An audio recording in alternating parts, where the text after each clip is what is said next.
कियान की बात सुनते ही सुहानी डर से कांपने लगी और उसकी आंखों से फिर से आंसू बहने लगे। उसे तो समझ ही नहीं आ रहा था कि यह लोग कौन है और उसके साथ ऐसा क्यों हो रहा है।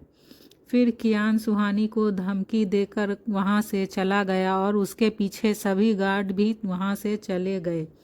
कियान के जाने के बाद सुहानी बेड पर बैठी बस रोए जा रही थी कि तभी उसके कमरे में एक सर्वेंट आया और वह ब्रेकफास्ट रखकर सुहानी को खाने के लिए बोल कर चला गया। सुहानी ने ब्रेकफास्ट को देखकर अपना मुंह दूसरी तरफ फेर लिया।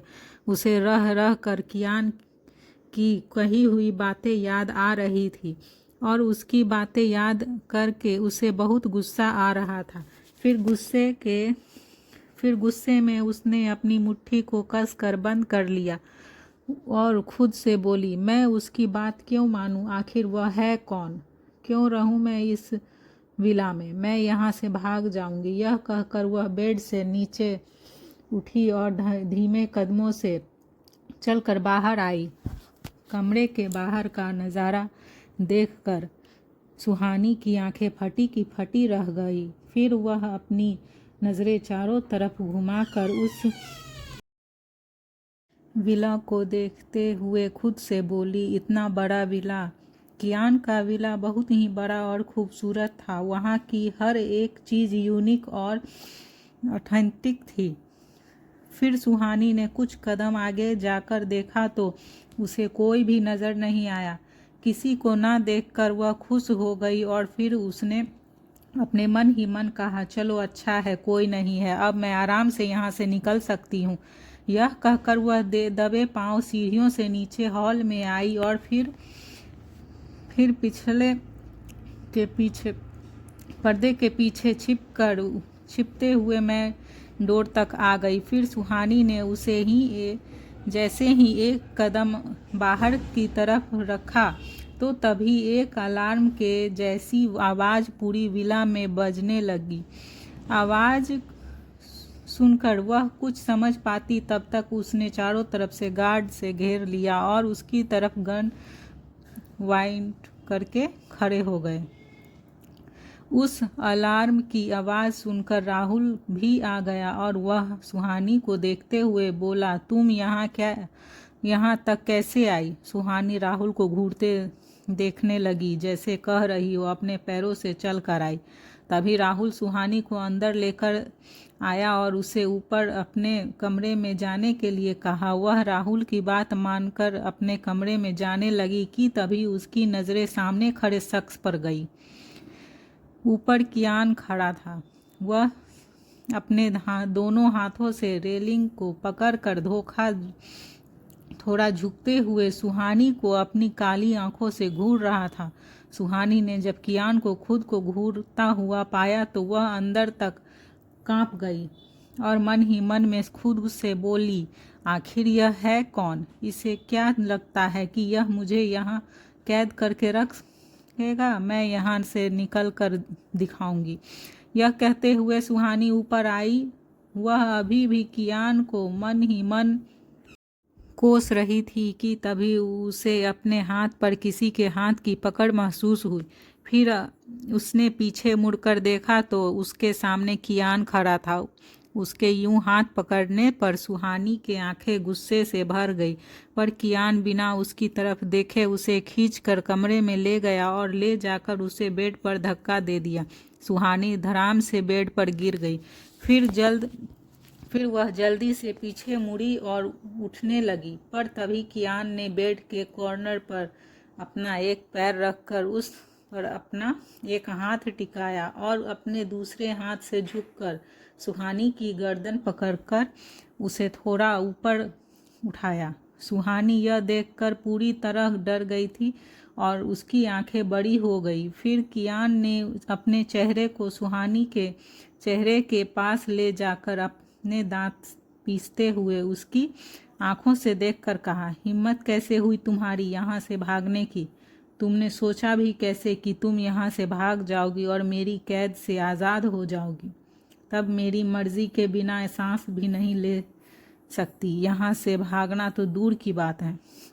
सुहानी ने कियान की बातें सुनकर डर से कांपने लगी। उसकी आंखों से आंसू बह रहे थे, पर कियान को उसके आंसू से कोई फर्क नहीं पड़ रहा।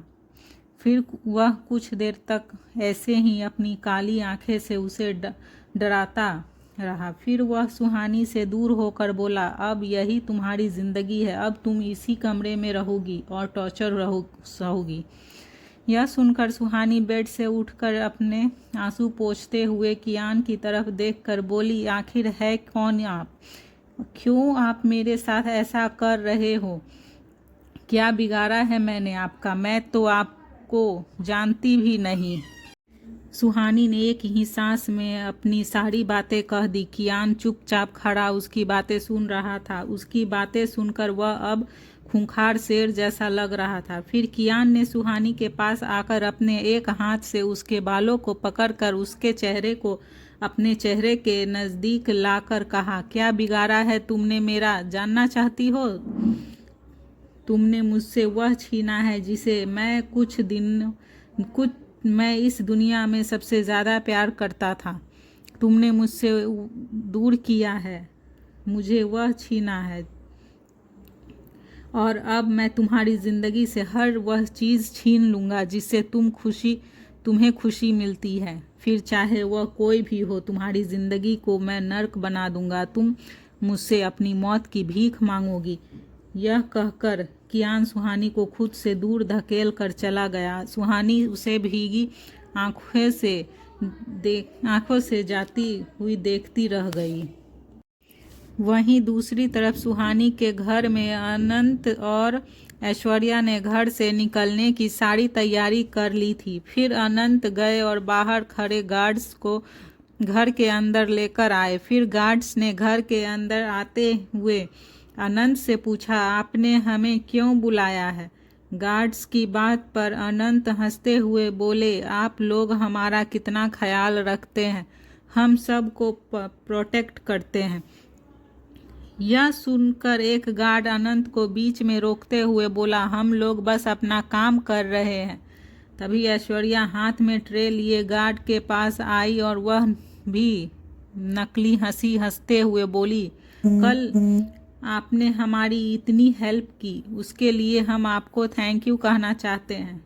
यह सुन दोनों गार्ड एक दूसरे को देखने लगे। फिर ऐश्वर्या अपनी बात जारी रखते हुए आगे बोली, मैं जानती हूँ कि वह आपका काम है, लेकिन 24 घंटे बाहर खड़े रहकर आप लोग काफ़ी थक जाते हैं, इसीलिए यह कॉफ़ी पी लीजिए, आपको थोड़ा फ्रेश फील होगा। यह सुनकर दोनों गार्ड उन्हें देखते हैं और फिर कॉफ़ी को देखते हैं। उन लोगों को समझ नहीं आ रहा था कि यह लोग आज उससे इतने अच्छे से बात क्यों कर रहे थे। फिर दोनों को ऐसे देखते हुए अनंत ने कहा, अरे कॉफ़ी ही है, ऐसे क्या देख रहे हो, लो पी लो।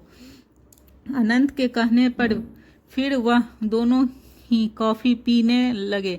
वह कॉफ़ी पीते हुए ही एक दूसरे को ही देख रहे थे। तभी कॉफ़ी खत्म होने ही वाली थी कि उससे पहले ही उन दोनों को चक्कर आने लगे और दोनों गार्ड बेहोश होकर ज़मीन पर गिर गए। गार्ड के बेहोश होते ही अनंत और ऐश्वर्या काफ़ी खुश हुए और वह अपने पूरे परिवार के साथ वहां से चले गए।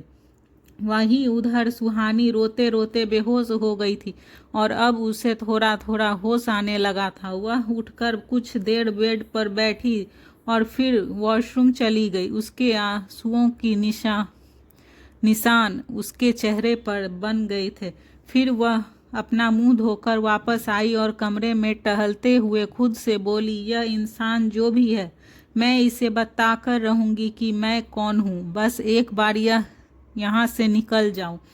वह कियान अपने रूम में लैपटॉप पर अपना काम कर रहा था। तभी वहीं पर राहुल आया। फिर राहुल की तरफ देखने बिना ही कियान ने उसे बताओ क्या पता चला। राहुल नीचे देखते हुए कियान से बोला, सर हमारे लोग कुछ पता नहीं कर पाए।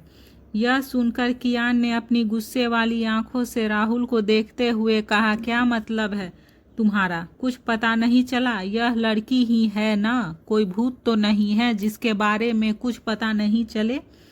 इस बात पर राहुल ने डरते हुए उसे कहा, सर हमारे पास उसका सिर्फ स्केच है, इसके अलावा हम उसका नाम तक नहीं जानते। यह सुन कियान ने राहुल को घूरते हुए कहा, तो जाकर पूछो उससे, मुझे उससे जुड़ी हर जानकारी चाहिए। यह सुनकर राहुल ने ओके सर कहा और कियान के रूम से निकलकर सीधा सुहानी के रूम में चला गया।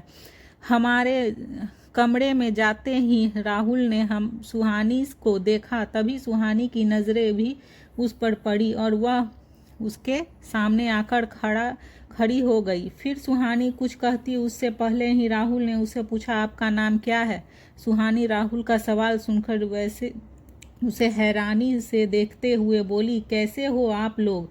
मुझे किडनैप करके ले आए और मेरा नाम तक नहीं जानते। आखिर मैं क्या है?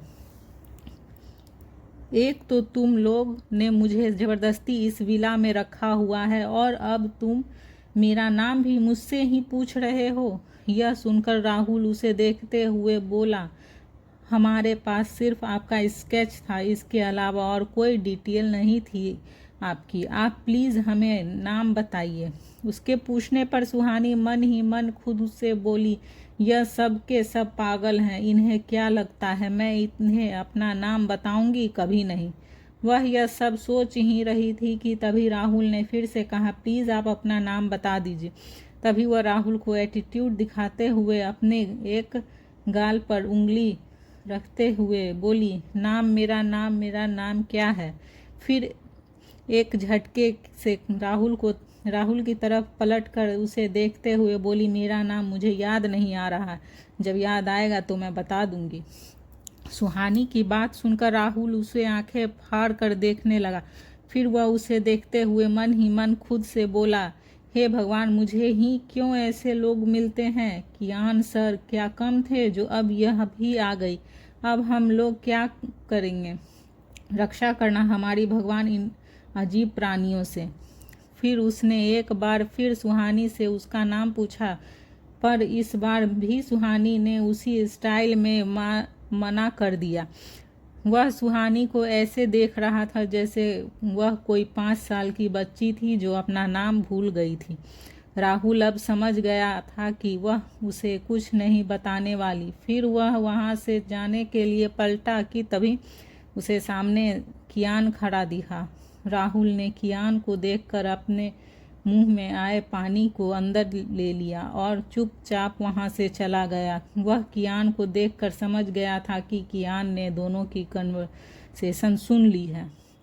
फिर राहुल के बाहर जाते ही कियान अंदर आया। कियान ने अंदर आते ही रूम को अंदर से लॉक कर दिया। सुहानी यह देखकर डर गई और उसकी आंखें बड़ी हो गई। फिर वह कांपती हुई आवाज़ में कियान को देखते हुए बोली, आप यह क्या कर रहे हैं? दरवाज़ा क्यों बंद किया है आपने?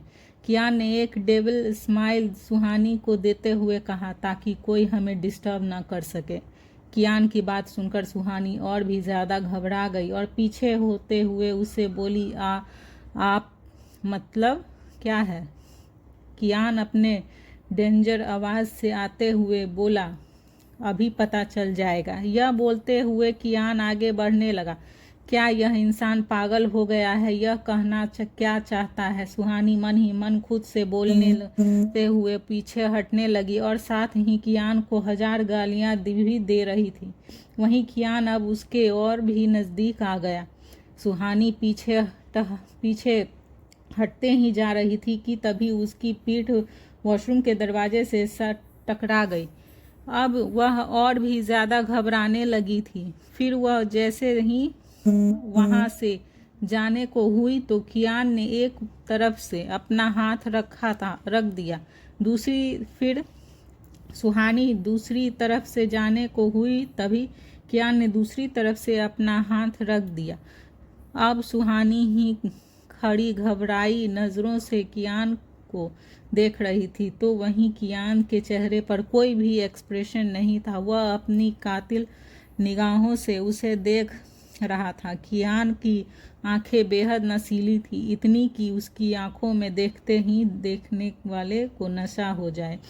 वहीं सुहानी भी बेहद खूबसूरत थी। उसकी बड़ी बड़ी आंखें थी जिसका रंग ब्राउन था, तो वहीं उसके बाल काले रंग के थे जिसके अंदर से एक अजीब ही भीनी भीनी खुशबू आ रही थी। उसके पतले पतले होठ जिसका कलर नेचुरली लाल था और उसका गोरा रंग जो संगमरमर के जैसा था, वह किसी को भी अपना दीवाना बना सकती थी, पर उसकी इस खूबसूरती का जादू कियान पर कोई असर नहीं दिखा रहा था। क्या होगा आगे? क्या सुहानी कियान की कैद से आज़ाद हो पाएगी? कियान सुहानी के साथ करेगा? क्या वह सुहानी की खूबसूरती देखकर पिघल जाएगा? जानने के लिए सुनते रहिए।